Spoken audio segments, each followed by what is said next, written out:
본 방송에서 제공하는 투자 정보는 투자 판단에 대한 조언입니다. 방송에서 제공하는 주식의 가치, 가격 상승 및 가격 하락에 대해서는 방송사에서 보장하지 않습니다. 이 시각 헤드라인 뉴스입니다. 트럼프 미국 대통령이 중국산 수입품에 고율의 관세를 부과하는 행정명령에 서명하고 사실상 중국의 무역전쟁을 선포했습니다. 트럼프 대통령은 오늘 백악관에서 연 600억 달러, 우리 돈 65조 원 규모의 중국산 수입품에 고율의 관세를 부과하고 중국의 대미 투자를 제한하는 행정명령에 서명했습니다. 백악관은 제재 대상으로 1,300개의 중국산 수입품을 선정했고 약 25%의 관세 부과를 준비하고 있다고 밝혔습니다. 미국이 중국 수입품에 대규모 관세를 물리겠다고 예고하자 중국도 맞불 대응을 경고하고 나섰습니다. 블룸버그 통신에 따르면 중국 상무부는 오늘 성명을 통해 3조 2,400억 원에 이르는 미국산 철강, 돈육 등의 보복 관세를 부과할 계획이라고 밝혔습니다. 중국 상무부는 미국산 돼지고기의 25%, 철강 파이프, 과일, 와인의 15%의 관세를 각각 부과할 계획이라고 성명에 적시했습니다. 미국은 한미 FTA에서 협상 결과에 따라 한국을 철강 관세 대상국에서 제외할 수 있다는 의사를 나타냈는데 최대 관심 분야인 자동차를 중심으로 더욱 거센 요구를 할 것으로 보입니다. 미국은 그간 무역 적자 해소를 이유로 한미 FTA 개정을 요구해온 바 있습니다. 문제는 전후방 파급 효과가 큰 자동차 산업에서 미국의 요구를 모두 수용할 경우에 철강 관세라는 급한 불을 끄려다 더 큰 피해를 볼 수 있다고 전문가들은 우려하고 있습니다. 수출 효자 상품인 반도체 수출이 지난해 1,000억 달러에 육박하며 역대 최대치를 기록했습니다. 관세청 자료를 보면 지난해 반도체 수출은 997억 1천만 달러로 전년보다 60.2%나 증가했습니다.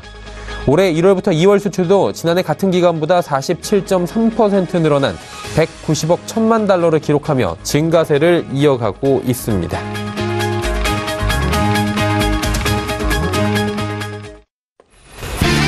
시청자 여러분 안녕하십니까. 오늘장 내일장 일부분을 열도록 하겠습니다. 서정덕입니다. 자, 오늘 금요일장 시장 굉장히 어렵습니다. 조금 전 헤드라인 뉴스로도 전해드렸고요. 이미 아침 뉴스로도 전하셨을 겁니다. 미국과 중국 간의 무역 분쟁이 이제 전쟁으로 본격적으로 시작이 된 건데요. 미국은 미국대로 또 이에 중국은 중국대로 맞불 대응에 나선 상황입니다. 강경 대응을 양 국가가 지금 고수하다 보니까 G2 간의 무역 전쟁은 지금 촉발이 된 상황이고요. 이로 인해서 글로벌 증시가 함께 흔들거리고 있는 상황입니다. 이 고래들의 싸움에 신흥국들, 특히나 우리나라 같은 새우의 등이 터질 수 있다라는 이야기들이 지금 지속적으로 나오고 있는 상황인데 우리 증시 지금 직격탄 맞고 있습니다. 코스피, 코스닥 할 것 없이 전체적으로 내림세를 보이고 있고요. 내리는 폭도 굉장히 크고 또 어떤 한 종목에 국한된 것이 아니라 전체적으로 어려운 모습입니다. 거래소 쪽은 지수 하락에 따라서 증권주 당연히 직격탄 맞고 있고요. 전기, 전자업종, 운송, 장비 업종, 금융, 보험 등 전체적으로 하락하고 있습니다. 특히나 간밤 이 부분도 조금 전에 짧게 전해드린 바가 있는데 철강 알루미늄에 대한 관세 부과, 국내의 철강 알루미늄에 대한 관세 25%, 10%의 이 관세를 부과하는 것에 대해서 한 달 정도의 유예를 한다고 밝혔습니다. 하지만 이 부분은 결국에는 해결된 부분이 아니고요. 자동차로 번질 수 있다는 우려까지 나오면서 불확실성을 더욱 키웠다는 측면이 대두가 되고 있습니다. 결국에는 포스코로 대두되는 철강 업종들도 오늘 큰 폭의 하락이 덩달아서 나오고 있는 상황입니다. 코스닥 시장은 더 어렵습니다. 일단은 무역 전쟁에 대한 이야기는 당연할 거고요. 지금 바이오주들에 대한 경계 매물까지 악재로 나오면서 악재가 악재를 꼬리에 물고 있는 상황입니다. 단 바이오주들 가운데 실적이 뒷받침되는 종목들은 옥석 가리기가 지금 이루어지면서 메디톡스 같은 종목들은 오늘도 큰 폭의 상승이 일어나고 있는 상황입니다. 결국에 미중 간의 무역 전쟁이 얼마나 더 길게 갈 것이냐 부분을 체크해야 될 것 같고요. 샤바이오텍 감사 거절에서 촉발된 바이오주들에 대한 옥석 가리기도 함께 진행을 하면서 하나하나 지금 체크를 면밀히 해볼 시점입니다. 일주일을 마무리하는 금요일장입니다. 오늘장, 내일장에서 글로벌 증시의 흐름들 그리고 국내 증시 흐름들까지 잡아가 보시길 바랍니다. 금일 본 방송에서 제공해드리는 정보는 투자 판단에 대한 조언일 뿐입니다. 해당 주식의 가치와 수익률 보장해드리지 않는다는 점 참고해 주시길 바랍니다. 거래소 시장부터 확인해 보도록 하죠. 거래소 쪽은 2,435포인트대까지 빠졌습니다. 2.5% 가까운 하락폭이 지금 기록이 되고 있고요. 단숨에 2,430포인트대까지 밀려 내려가는 모습입니다. 하루 낙폭이 60포인트가 무려 넘고 있는 상황입니다. 일종 흐름들 체크해 보도록 하죠. 장 초반에 2,449포인트 그리고 현재 포인트 2,435포인트입니다. 오늘의 저점 부근까지 지금 지속적으로 계단식으로 빠져내려오고 있는 상황입니다. 수급 주체 만나보도록 하죠. 당연히 개인은 하락장에서 강하게 매수를 합니다. 6,020억 원 정도 개인의 매수가 들어오고 있습니다. 하지만 기관 외국인의 매도가 거셉니다. 기관은 지금 3,290억 원 매도하고 있는 가운데 전주체가 매도에 동참하고 있습니다. 외국인도 1,776억 원이나 매도하고 있는 상황입니다. 수급 주체 봤고요. 시총 상위주들 살펴보도록 하겠습니다. 빨간불 한 종목도 보이질 않습니다. 전체적으로 하락이고요.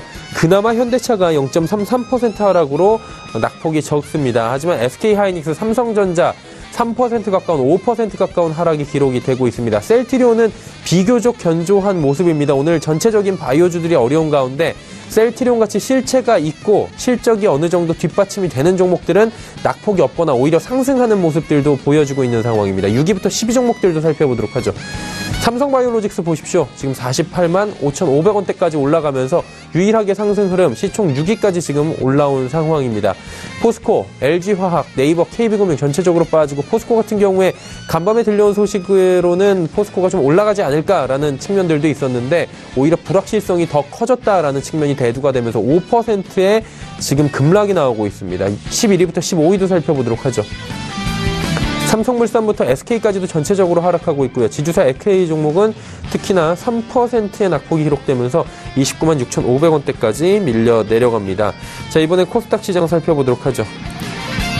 847포인트입니다. 코스닥 지수도 2.78%나 하락하면서 24포인트가 넘게 빠지고 있고요. 850포인트도 단숨에 무너진 상황입니다. 일주 흐름들 역시나 체크해봐야 될 것 같습니다. 보시다시피 장 초반에 859포인트 고점이고요. 오늘 저점은 846포인트 현재 포인트 부근입니다. 일단은 하루 만에 낙폭이 굉장히 많이 양대 지수가 다 생기고 있는 상황입니다. 글로벌 증시의 낙폭이 크다 보니까 어쩔 수 없는 상황입니다.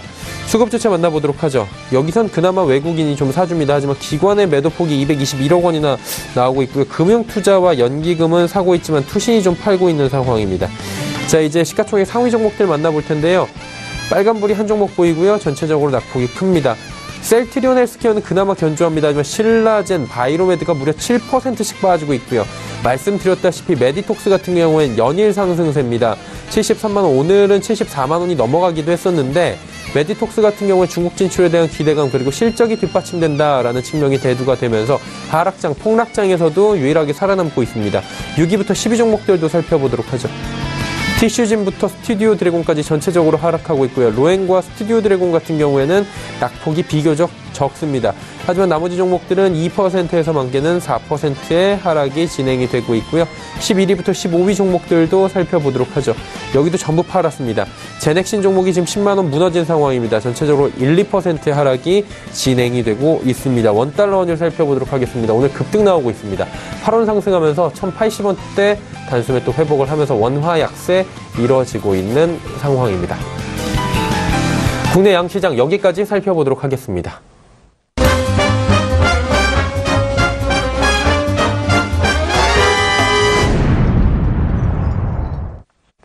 오늘 시장 이슈 짚어보도록 하겠습니다. NH투자증권 투자전략팀의 조현주 연구원 연결되어 있습니다. 연구원님 안녕하세요.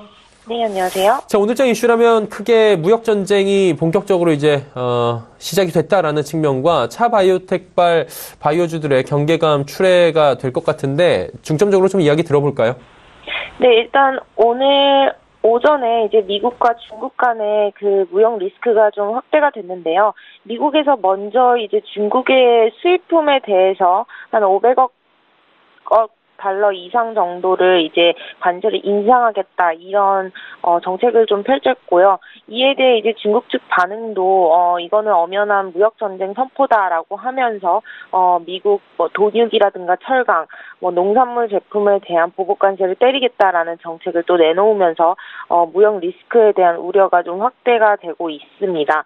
다만 트럼프의 정책들의 그 과거 흐름들을 좀 보면은 하드볼을 먼저 던지고 그 다음에 수정 완화 보완이 되는 게 일상적인 정책 절차입니다. 그렇다 보니까 지금은 하드볼을 던졌다라고 판단을 하면 될 것 같고요. 이에 따른 시장의 충격 그리고 우려가 좀 과도하게 나올 수는 있으나 이게 이대로 고지곳대로 좀 정책이 실현되기에는 결국 미국의 피해가 크다는 점에서 무역 전쟁으로까지는 이어지기는 어렵다라고 판단을 하고 있습니다. 결국에는 이 무역 리스크라는 부분이 조금은 완화될 거다라고 생각을 하고 있고요. 또 한 가지는 이제 트럼프가 이번에 행정 명령을 통해서 중국에 대한 보복 관세를 정책을 실현한 게 아니라 행정 메모를 통해서 했다는 점에서 약간의 차이가 있을 수 있는데요. 일단 명령이나 메모나 백악관에서는 뭐 두 개가 상호 호환적으로 사용되기는 하지만 명백하게 행정 메모가 행정 명령보다는 아래에 있습니다. 그렇기 때문에 훨씬 더 센 명령보다는 조금 더 약한 메모를 선택했다는 점에서 어느 정도 협상의 의지가 있다라고 좀 생각을 할 수 있을 것 같고요. 또 한 가지는 이제 30일 동안 퍼블릭 코멘트라고 해서 공공기관의 그런 의견들을 수집해야 되는 기간이 있습니다. 그 30일 동안 수집이 되는 기간 동안에 중국과의 협상을 좀 기대해 볼 수 있을 것 같고요. 또 중국 입장에서는 완전한 강경 대응보다는 약간의 대화가 열려 있다라는 식으로 말을 했기 때문에 이 리스크는 점차 완화되지 않을까라는 생각을 하고 있고요. 오히려 한국 같은 경우는 이번 보호무역 정책에서 직접적인 타겟이 아니고 오히려 철강 관세에 대해서 제외를 받았다는 점에서 직접적으로 미치는 영향은 좀 제한적이다라고 좀 판단을 하고 있습니다. 그렇기 때문에 지금 좀 낙폭이 가대한 업종들 가운데서는 오히려 반등 심리가 좀 더 나올 수 있을 것 같고요. 두 번째 이슈로는 이제 차 바이오텍의 감사 의견 한정을 받았다는 공시인데요. 이거는 약간의 시장의 충격이라고 좀 판단을 할 수 있을 것 같고요. 최근에 4사업 연도 연속 영업 손실이 발생을 했기 때문에 펀더멘털이 그렇게 좋은 상황은 아니었습니다. 다만 제약바이오 업종 전반적으로 연초에 수급이 좀 개선되면서 같이 함께 올라오는 모습을 보였는데 이런 감사 의견 한정을 통해서 제약바이오 전반적인 펀더멘털에 대한 의구심이 좀 확대되는 상황인 것 같습니다. 일단은 저희는 제약바이오 업종 같은 경우는 지금이 그 모멘텀 공백기라고 좀 생각을 하고 있습니다. 보통 제약바이오 업종은 뭐 1, 2월 달에 연초 또는 하반기에 임상 실험이 좀 몰려 있으면서 모멘텀으로 좀 작용을 하는데요. 지금 상황에서는 뭐 모멘텀이 좀 부재하고 있기 때문에 굳이 이렇게 공격적으로 좀 가져가지는 않아도 된다라고 판단하고 있습니다. 자, 그렇다면 이제 다음 주 장에 대한 이야기도 좀 나눠봐야 될 것 같은데요. 어떤 전략들이 좀 필요할지, 지금의 시점에서 어떤 영향들이 있을지 좀 점검 좀 부탁드립니다. 네, 아무래도 최근에 변화된 트럼프 내각을 보시면 외교 정책에서도 강경파 성향의 인사들이 다 지명이 되었고요. 경제 정책 측면에서도 반중국 센티먼트가 강한 매파 성향의 인사들로 좀 구성이 되었고, 안보 측면에서 봤을 때도 뭐 대북이라든가 이란에 대한 강경 노선을 따르는 그런 인사들이 교체가 되면서 결국에는 전체적으로 백악관 인사들이 강경 매파 성향, 어떻게 보면 정책을 조금 더 급진적으로 가져갈 수 있는 사람들로 구성이 됐다라고 볼 수가 있을 것 같습니다. 그렇게 보면은 트럼프와 코드가 잘 맞는 사람들로 구성이 된 건데요. 사실 이로 인해서 이런 정치적 불확실성은 당분간은 좀 지속될 수 있다라고 보고 있고, 11월 중간 선거를 겨냥한 이런 움직임이기 때문에 결국에는 하반기까지는 이런 급진적인 정책 뉴스들로 인해서 시장이 충격을 받을 만한 변수로 작용할 수는 있을 것 같습니다. 다만 이게 실제로 최악의 시나리오 또는 급진적인 시나리오로 가느냐를 볼 때는 그럴 가능성은 좀 미미하다라고 저희는 판단을 하고 있기 때문에 이런 시장의 충격이 있을 때마다 오히려 과도한 우려보다는 안도랠리를 좀 감안하는 전략이 유효한 것 같고요. 다음 주에도 이 무역 정책에 따른 변동성 확대는 좀 지속될 수밖에 없을 것 같습니다. 중국이랑 미국의 합의점이 도달할 때까지는 이 이슈는 상단을 막는 변동성 요인으로 좀 작용을 할 것 같고요. 다만 말씀드린 대로 트럼프는 하드볼 이후 수정 완화 보완을 정책적으로 하기 때문에 결국에는 이러한 우려가 조금씩 완화되면서 반등 심리가 좀 개선될 수 있다라고 보고 있습니다. 그렇다면 이 반등 심리가 지속해서 추가 상승으로 강하게 이끌어 올라가느냐를 본다면 트럼프의 내각 그리고 트럼프의 정책, 그리고 11월 중간 선거를 바탕으로 봤을 때는 돌발 변수들이 좀 있을 수 있기 때문에 강력한 지수 상승보다는 오히려 반등 랠리로 좀 보시는 게 좋을 것 같고요. 그렇다 보면은 지수 플레이보다는 지금은 종목 플레이가 유효한 시점이라고 생각을 하고 있습니다. 그래서 다음 달부터는 이제 1분기 실적 시즌에 본격적으로 돌입을 하는데요. 실적 개선 업종이 조금 더 유리한 타이밍인 것 같고요. 국내적인 이슈에 조금 더 초점을 맞춘 전략이 좋을 것 같습니다. 그래서 저희는 일단은 무역 전쟁에 따른 영향이 좀 적으면서 실적이 좀 개선되는 업종으로 계속해서 반도체, 은행, 범중국 관련 소비주 긍정적으로 보고 있습니다. 네, 반도체나 은행, 범중국 관련 소비주들에 대해서 좀 관심을 더 갖자 다음 주에는 말씀을 해주셨습니다. NH투자증권 투자전략팀의 조현주 연구원과 함께했습니다. 고맙습니다. 네, 감사합니다. 이슈 칼럼 바로 이어집니다.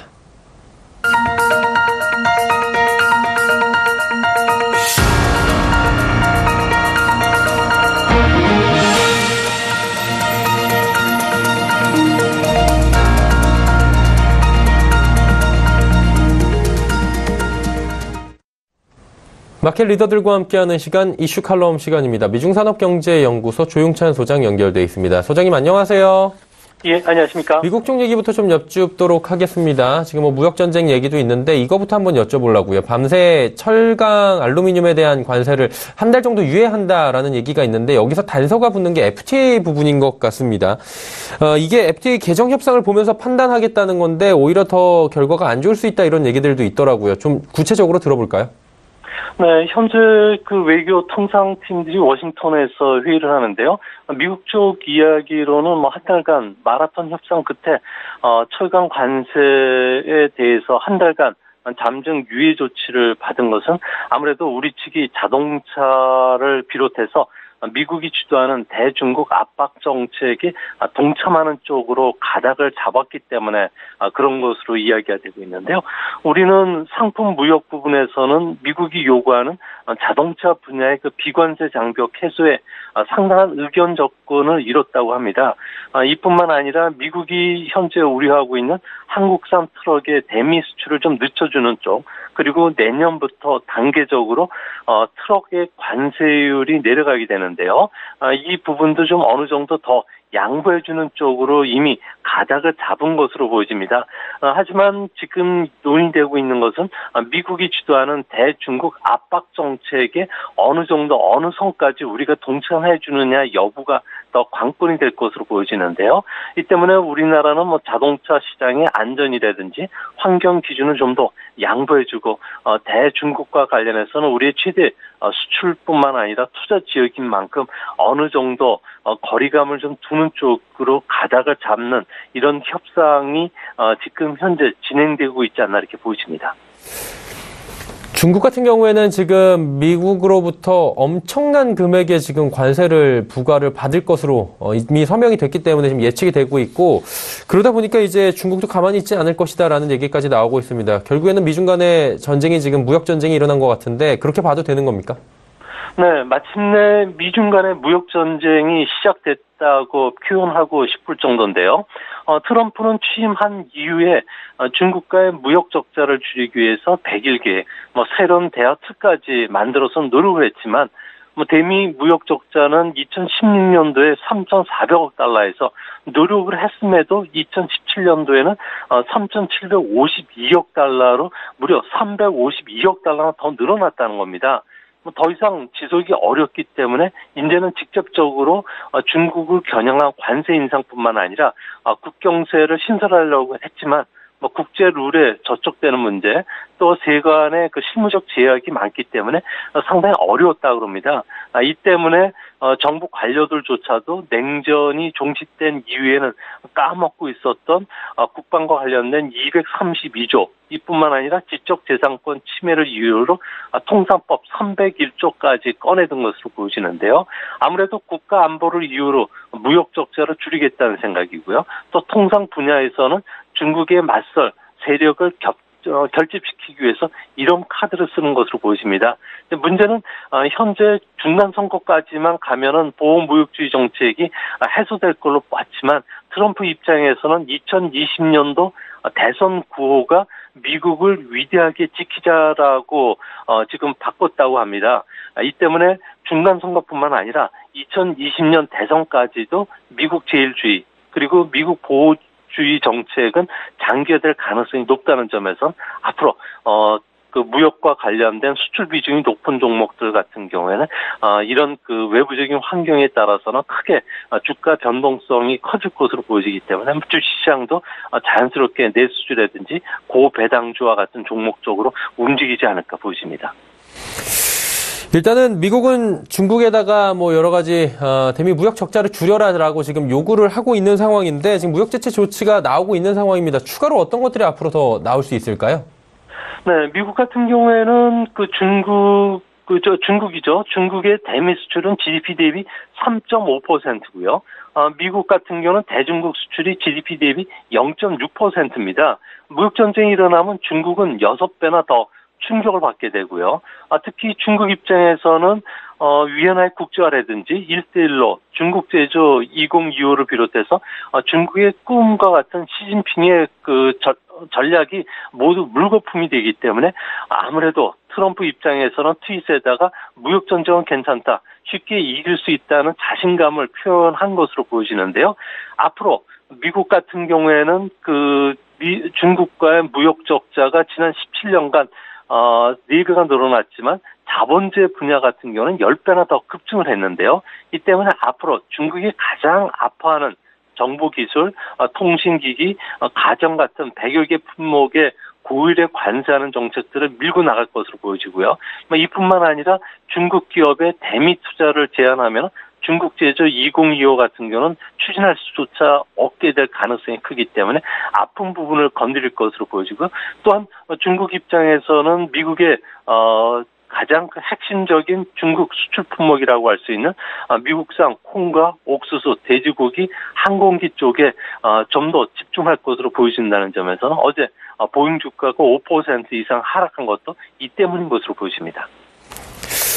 그리고 이제 파월 의장의 이야기를 좀 잠깐 여쭤보고 싶은 게, 그 이야기하면서 FOMC에서 보호무역 정책에 대해서 우려를 표하기도 했습니다. 결국에는 일단 이게 글로벌 증시에는 악영향을 줄 것이다, 이 부분에는 우려를 표했다, 이렇게 지금 시장은 보고 있는 것 같은데 좀 더 자세한 해석을 부탁드려도 될까요?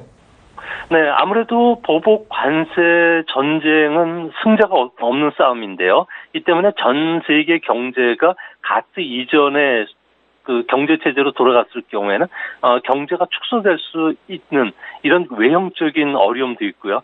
또한 연준 입장에서는 통화 정책의 어려움이 가중되기 때문에 그렇습니다. 미국의 소비자 물가 지수에서 상품과 서비스 비중은 37대 63% 정도 되는데요. 60% 이상을 차지하는 서비스 가격은 상대적으로 변동성이 적고 안정이 된 추세로 보여주고 있습니다. 하지만 물가 상승 압력은 이런 상품 가격이 급등하면서 발생을 하는데요. 지난 한 3년 정도까지는 안정이 되고 있지만 작년부터 물가 상승 압력 중에서 상품 가격이 올라가면서 상당히 좀 통화 관리에도 좀 어려움을 겪고 있다고 합니다. 미국의 상품 가격은 수입 물가하고 주로 연동돼서 움직였는데요. 그 가운데 수입품의 20%를 차지하는 중국으로부터 수입 물가가 작년도부터 서서히 움직이기 시작하면서 올해 2월 때는 0.3%까지 올라왔다는 겁니다.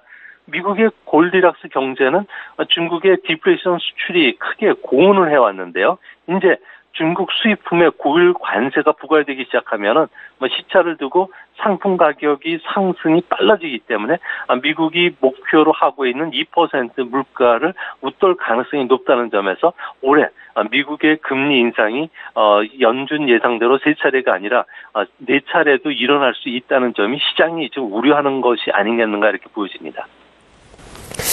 그리고 지금 전 세계가 각국의 이득을 차리기 위해서 이런 보호무역 정책을 하고 있다라는 얘기들은 많이 들어보셨을 것 같은데요. 시청자분들도 일본 주도로 지금 CPTPP 다자간 무역협정 요걸 지금 또 TPP 환태평양 무역협정을 또 새롭게 개정한 거 아니겠습니까? 이 부분을 지금 가고 있는데 결국에는 이렇게 보면은 뭐 강대국들 사이에서 우리도 살아날 출구를 찾아야 된다 이런 얘기들이 나오고 있는데 이 부분은 어떻게 보십니까? 아무래도 보호무역주의 정책이 강화됐을 경우에는 우리 입장에서는 다른 나라로 경제적 영토를 넓힐 수밖에 없는데요. 현재 우리가 이에 대한 대안으로는 중국 주도의 그 RCEP에 동참하는 문제가 지금 추진되고 있는데요. 금년 중에 실질적인 타결도 예상이 되고 있고요. 또한 그 한중 FTA 2년차 이후부터 지금 협정이 어제부터 시작되고 있는 서비스 투자 부분의 FTA 그 추가 협상도 이에 해당이 됩니다. 이것보다 더 중요한 게 우리 정부 입장에서는 올해 상반기까지 일본이 주도하는 11국이 참여하는 TPP에 참여하는 문제를 검토할 것으로 보여지는데요. 아무래도 TPP에 참여를 하게 됐을 경우에는 이 TPP에 참여하는 국가들의 명목 GDP가 10조 달러가 넘습니다. 영국, 독일, 프랑스 정도의 규모가 시장이 열리게 되고요. 인구 규모만도 5억 명, 그리고 수입 시장 규모는 2조 3천억 달러가 된다고 합니다. 2조 3천억 달러라는 것은 중국의 1조 5천억 달러, 그리고 영국, 독일, 프랑스의 2조 2천억 달러보다 큰 시장인데요. 이 TPP가 매력적인 것은 무역 자유화뿐만 아니라 전자상거래, 지적재산권 보호뿐만 아니라 미국산 농산물과 관련돼서 수입하지 않아도 되기 때문에 영국이라든지 태국, 대만, 필리핀, 캄보디아도 참여를 지금 서두르고 있다고 합니다. 우리 입장에서는 아무래도 우리가 도움이 될 수 있는 통상 절차법을 보면서 국내 절차를 마무리한 후에 참여하는 것도 좋지 않을까 생각이 됩니다. 자, 그리고 한중 FTA 지금 한창 얘기가 나오고 있는데 후속 협상 열리고 있는데 굉장히 또 중요하게 보고 있지 않겠습니까? 어떤 점들 때문에 조금 더 저희가 주목해서 봐야 되는지 키포인트 짚어주시겠습니까? 아무래도 중국의 내수 서비스 투자 시장 같은 경우는 1조 달러가 넘는 시장이고요. 또 인구가 14억 명의 그 거대한 내수 시장이 계속 성장을 하고 있다는 점에서 상당히 매력적입니다. 이런 서비스 투자 시장 같은 경우에는 현재 중국에서는 155개 분야가 있는데요. 이 중에 현재 우리가 참여할 수 있는 분야는 6개밖에 안 된다고 합니다. 앞으로 우리가 가장 경쟁력을 갖고 있는 엔터테인먼트라든지 스포츠, 금융 서비스, 해상 운송, 그리고 통관, 다양한 그 서비스 분야 쪽에 우리가 진출할 수가 있을 거로 보여지는데요. 이렇게 되면 당장 병원 서비스라든지 요양 서비스를 비롯해서 우리가 그 중국 시장에서 강점을 갖고 있는 이런 시장에 그 진출할 수가 있기 때문에 앞으로 우리 기업들 중에서 내수 시장에 진출해서 성공할 수 있는 기업들을 찾는 움직임이 좀 더 빨라지지 않을까 생각이 됩니다. 이게 잘 진행이 된다면 우리나라에도 분명히 득이 많이 될 것 같은데요. 어떤 점들을 저희가 득으로 기대해 볼 수 있을까요? 아무래도 155개 서비스 시장 중에서 그 현재 6개 분야가 앞으로 20개, 30개 정도만 늘어나게 되더라도 우리가 가장 강점을 갖고 있는 유통시장, 그리고 콜드 체인망이죠. K커피를 비롯해서 신선식품 같은 경우에는 중국 시장에서도 최근 들어와서 상당히 그 각광을 받고 있고요. 또한 중국의 또 한 가지 매력은 K-뷰티 시장이 상당히 매력적이라는 겁니다. 미용실뿐만 아니라 가발, 두피 치료 시장도 우리가 상당히 강점을 갖고 있기 때문에 중국에서 성과를 낼 수가 있고요. 이뿐만 아니라 웰빙, 그리고 친환경, 금융, 의료, 문화 콘텐츠 쪽에서는 중국 시장에 한국 기업의 이름만 갖고서라도 충분히 시장을 진출할 수가 있는 이런 그 경쟁력을 갖고 있습니다. 이뿐만 아니라 서비스 시장이 개방폭이 좀 더 확대가 될 것으로 보여지는데요. 이렇게 되면은 저가 관광도 막을 수가 있고요. 체형 관광, 미용 관광, 웨딩 촬영과 관련된 또 소비 시장으로 맞춤형 관광 상품들을 중국에 출시할 수가 있기 때문에 앞으로 상당한 그 국내 시장에 특수를 기대할 수 있다는 점에서는 중국 내수 시장에 뿌리를 내릴 수 있는 이런 기업들을 지금부터 눈여겨보실 필요가 있지 않나 생각이 됩니다. 네, 알겠습니다. 무역전쟁과 관련된 여러 가지 측면에서의 이야기를 오늘 또 상세히 들어봤습니다. 오늘 말씀 잘 들었습니다. 예, 감사합니다. 위중산업경제연구소 조용찬 소장과 함께했습니다.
오늘 장 내일장 1부 함께 하셨습니다. 잠시 뒤 2부 예고해드리도록 하겠습니다. 2부에선 좀 더 종목 이야기 자세히 해보도록 하겠습니다. 워낙에 오늘 종목별 지금 수익보다는 손실이 큰 경우가 많기 때문에 궁금하시고 기다리시고 계실 겁니다.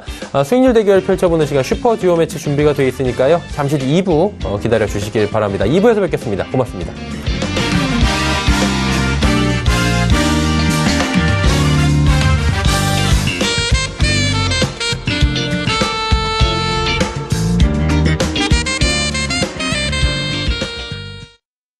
본 방송에서 제공하는 투자 정보는 투자 판단에 대한 조언입니다. 방송에서 제공하는 주식의 가치, 가격 상승 및 가격 하락에 대해서는 방송사에서 보장하지 않습니다.